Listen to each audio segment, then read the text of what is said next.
त्यांनी दगड उभा केला तरी निवडून आतापर्यंत आलेलं आहे. तर साहेबांचं कायला नाव काढतात राहावं लागलं.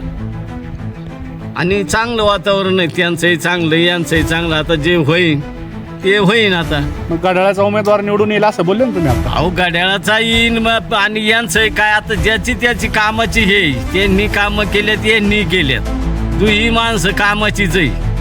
आता त्याच्यातून लोकांच्या काय भावना आहे हे ते कळणारच आहे आपल्याला.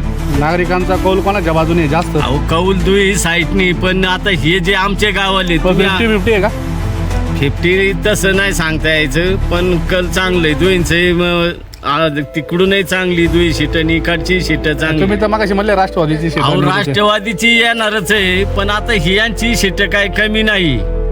आता ज्याची त्यांची ताकद आहे. हे घासून होणार आहे का बारी? कासून होणार आहे. काट्याची टक्कर आहे. काटेकी टक्कर. हा साहेबांच्या बाबतीत कोणी बोलणारच नाही ना का काम नाही म्हणून. मग वळसे पाटील साहेबांनी उमेदवार दिलेले निवडून नाही येऊ शकत का?